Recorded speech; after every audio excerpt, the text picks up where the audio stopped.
तो आज मैं कारक लेके आई हूँ जो आपके व्याकरण का हिंदी व्याकरण का एक पार्ट है, जिसको बहुत ही इम्पोर्टेंट चैप्टर है, ये पार्ट है। इसको ज़रूर डिटेल में कर लीजिएगा। इसको एक बार जो आपके एग्ज़ाम्स में कई बार पूछे जाते हैं और बहुत ज़्यादा ही अगर हिंदी किसी भी सब्जेक्ट में अगर हिंदी है, अगर कॉम्पिटिटिव एग्ज़ाम हो, किसी भी एग्ज़ाम में हो, तो इससे रिलेटेड क्वेश्चंस आते ही आते हैं। चलिए इसको कर लेते हैं। बाकी जो क्लासेस स्कूल्स में स्टूडेंट्स हैं वो भी इसको कर सकते हैं। कारक कारक क्या है, इसे समझने के लिए कुछ उदाहरण देखिए। घर का सारा काम नौकरानी ने किया, तो का और ने। पुलिस ने चोर को पकड़ लिया, ये फल रोगी के लिए है। उपयुक्त उदाहरणों में हम देखते हैं कि घर, नौकरानी, चोर, रोगी आदि संज्ञा सर्वनाम शब्दों के साथ का, ने, को, के लिए शब्द लगे हैं। ये सभी शब्द संज्ञा सर्वनाम शब्दों के साथ संबंध बता रहे हैं। यदि इन शब्दों को उनके स्थान से हटा दिया जाए तो वाक्य का अर्थ ही नहीं प्राप्त होगा। ये शब्द ही संज्ञा और सर्वनाम के साथ लगाकर उनके साथ संबंध स्थापित करते हैं तथा वाक्य को अर्थपूर्ण बनाने का कार्य कर रहे हैं। इस प्रकार संज्ञा सर्वनाम के जिस रूप से उसका संज्ञा या सर्वनाम का क्रिया से संबंध व्यक्त होता है, उस रूप को कारक कहते हैं। हम देखते हैं कि संज्ञा और सर्वनाम शब्दों के आगे जब ने, को, से, के लिए आदि विभक्तियां लगी होती हैं, विभक्तियां लगती हैं, तब इनका रूप कारक होता है। ये विभक्तियां ही कारक चिन्ह कहलाती हैं। इनका कार्य वाक्य में प्रयुक्त शब्दों को विशेषकर क्रिया के साथ शब्द संबंध प्रकट करना है। संज्ञा या सर्वनाम के जिस रूप से उसका संबंध वाक्य में क्रिया या अन्य संज्ञा या सर्वनाम शब्दों से जाना जाए, उसे कारक कहते हैं। कारक के भेद, कारक के 8 भेद होते हैं। 8 होते हैं: कर्ता, कर्म, करण, संप्रदान, आपादान, संबंध, अधिकरण, संबोधन। तो कारक कितने प्रकार के होते हैं? 8 प्रकार के। कौन कौन से? कर्ता कारक, कर्म कारक, करण कारक, संप्रदाय कारक, आपादान कारक, संबंध कारक, अधिकरण कारक, संबोधन कारक। अब ये कारक कौन कौन से हैं इसको देख लेते हैं। कारक चिन्ह, कर्ता कारक, कारक क्या है? कर्ता अगर कारक है तो कारक चिन्ह क्या होगा? ने होगा, ने। लता ने खाना खाया, तो कर्ता कौन है? लता, और लता के आगे ने आया। सीमा ने लिखा पत्र, सीमा ने लिखा, अगर कर्ता कारक, कर्ता ने। कर्म को, यहाँ पे क्या होगा? को। उसने मच्छर को मारा, तो कर्म उसने मच्छर को मारा, तो मच्छर को मारा। कर्म किस पे किया? मच्छर को, तो कर्म किया तो को आएगा। कारण, करण कारक, अगर करण कारक है तो से के साथ के द्वारा आएगा। वे साइकिल से गया, वे साइकिल से गया। संप्रदान कारक को के लिए देने का भाव, माँ ने बेटे के लिए खिलौने खरीदे, तो ये कौन सा कारक है? संप्रदान कारक है। पिताजी ने भिखारी को पैसे दिए, तो ये कौन सा कारक है? संप्रदान कारक है। आपादान कारक, से अलग होना, मतलब स्टेशन से गाड़ी छूट गई, तो मतलब स्टेशन से गाड़ी जा चुकी है, छूट चुकी है। संबंध कारक में का, के, की, रा, रे, री होता है।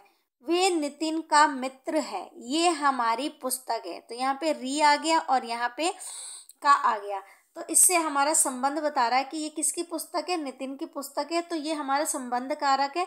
और हमारी पुस्तक है तो वो मेरी पुस्तक है, मेरी हमारी पुस्तक है, तो हमारा संबंध बता रहा है। अधिकरण कारक होता है में पर, मतलब कि वह घर में सो रहा है, तो कहाँ पे सो रहा? में। अधिकरण कारक वो होता है जिसमें में और पर होता है, वह घर में सो रहा है। पेड़ पर बंदर बैठा है, तो ये अधिकरण कारक है। संबोधन कारक हे अरे होता है, हे पुत्र इधर आओ, अरे भैया जरा सुनो, तो ये है हमारा संबोधन। अब हम एक एक करके, ये तो हमने पाई चार्ट मतलब एक टेबुलर फॉर्म में, तालिका के फॉर्म में पढ़ लिया। अब इसको एक एक करके डिटेल में पढ़ते हैं। कर्ता कारक, कर्ता का अर्थ है करने वाला। इस तरह क्रिया को करने वाला कर्ता कहलाता है। संज्ञा या सर्वनाम को जिस रूप से क्रिया के करने का बोध होता है उसे कर्ता कारक कहते हैं। इसका विभक्ति चिन्ह प्रसर्ग ने होता है, कर्ता ने। कर्ता कारक का विभक्ति चिन्ह कभी कभी वाक्यों में लगा होता है, कभी कभी विभक्ति चिन्ह का लोप भी होता है। रावण ने राम को मारा, रावण ने रावण को मारा, कारक चिन्ह सहित है, तो रावण ने रावण को मारा तो ने आ गया। रमेश खाता है, तो कारक चिन्ह यहाँ पे नहीं है, तो रमेश। विकास पतंग उड़ाता है, तो कारक चिन्ह यहाँ पे भी लोप है, गायब है। तो ने विभक्ति का प्रयोग केवल सकर्मक क्रियाओं के साथ भूतकाल में होता है। तो ध्यान रखिएगा कि जो ने विभक्ति का प्रयोग होता है वो सकर्मक क्रिया के साथ भूतकाल में होता है। यदि क्रिया अकर्मक हो तो जैसा कि तीसरे वाक्य में है, ने का प्रयोग नहीं होता है। विकास पतंग उड़ाया है।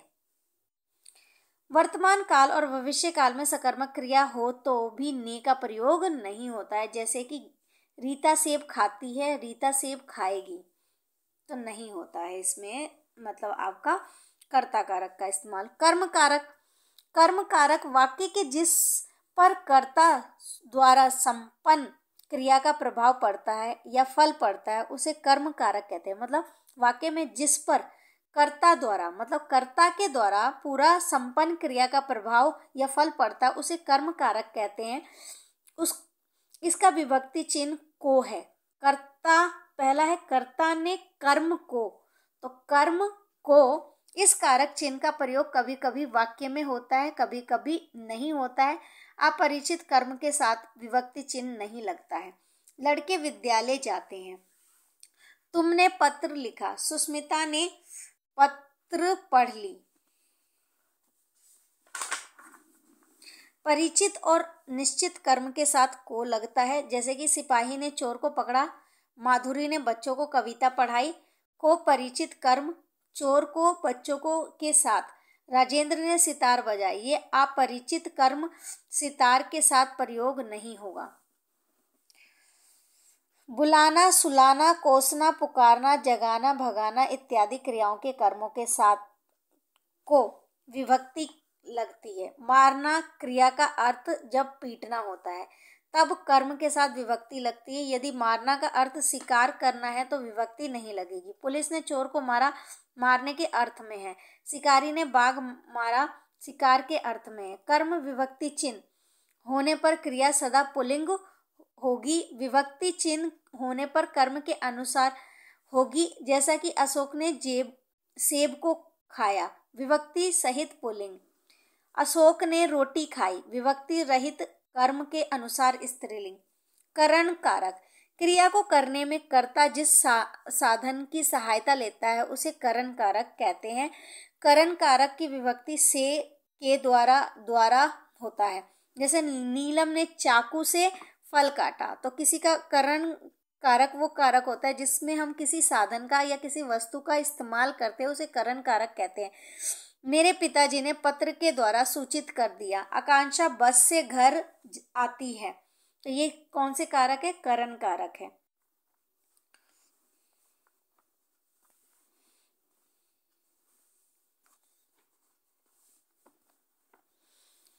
विशेष, ये विभक्ति चिन्ह करण कारक और आपादान कारक दोनों का है।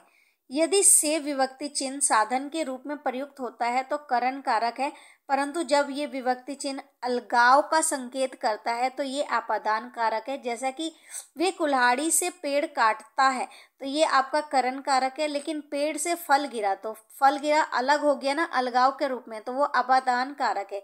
भूख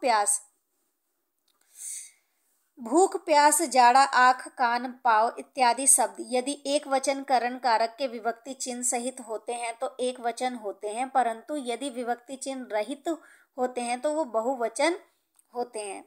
वे भूख से बेचैन है, वो भूखो बेचैन है।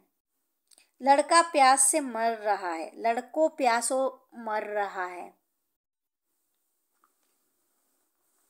संप्रदाय कारक, कर्ता जिसके लिए कुछ कार्य करता है या जिसे कुछ देता है, अर्थात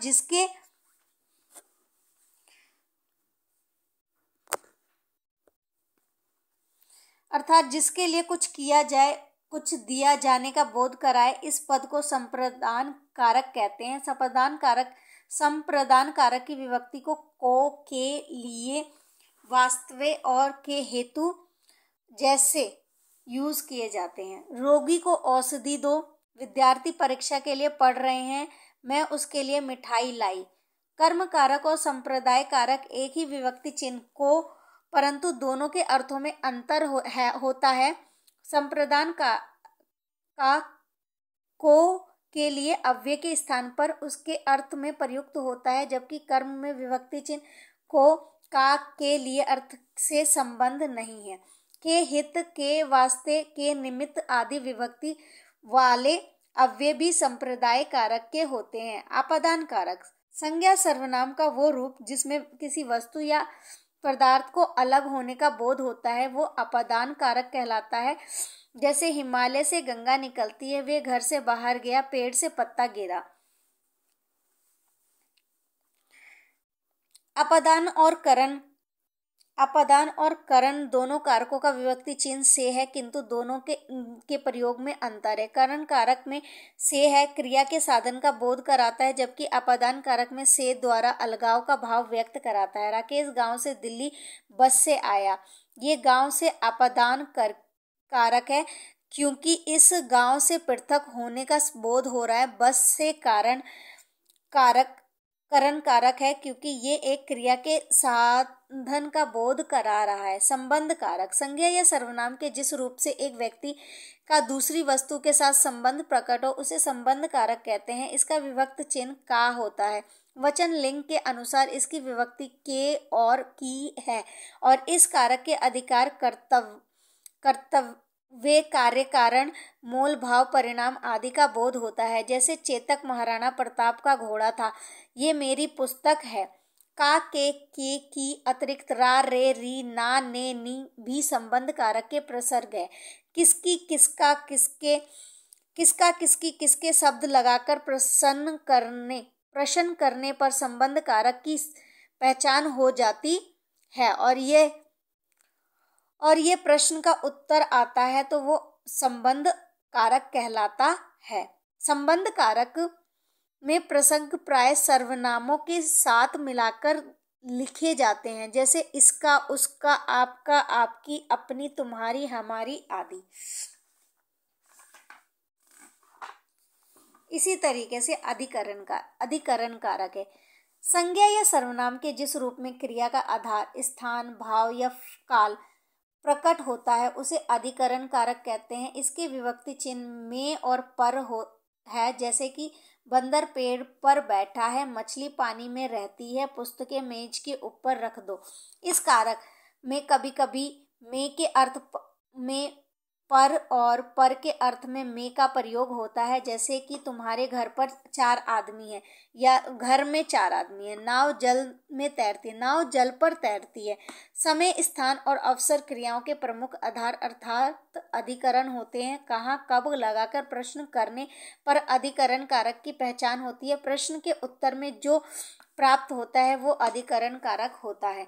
संबोधन कारक वाक्य में संज्ञा या सर्वनाम के जिस रूप से बुलाने, पुकारने या सावधान करने का बोध होता है, उसे संबोधन कारक कहते हैं। हे, अरे, रे, ओ आदि इस कारक के विभक्ति चिन्ह है, जैसे अरे रुक जाओ, हे भगवान क्या हुआ, बच्चों चुपचाप बैठ जाओ। संबोधन कारक में प्रथमा विभक्ति ही होती है, जिसे पुकारा जाता है उसके प्रथमा विभक्ति के रूप में हे, अरे प्रसर्ग लगा दिया जाता है।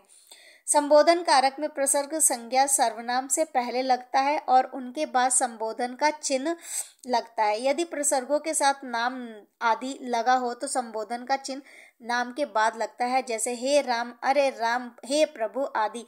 ये संबोधन कारक है। करण कारक और आपादान कारक में अंतर। करण कारक और आपादान कारक की विभक्ति चिन्ह से है, परंतु करण कारक के से का चिन्ह का अर्थ है सहायता या द्वारा होता है, जबकि आपादान कारक में से का मतलब होता है पृथक या अलग होता है, प्रकट करता है। जैसे मोहित पेन से लिखता है, पेड़ से पत्ते गिरते हैं। तो ये पहला वाला आपका करण कारक है, के द्वारा है। अपादान कारक से अलग हो रहा है।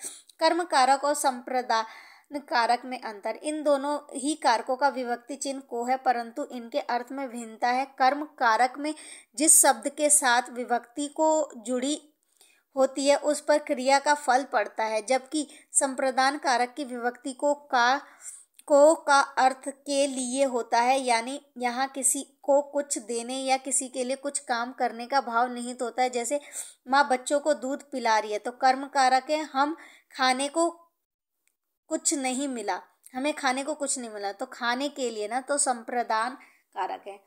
आई होप आप लोगों को वीडियो पसंद आई होगी। Thank you for watching my video. अगर वीडियो पसंद आए तो please like and subscribe and share my video.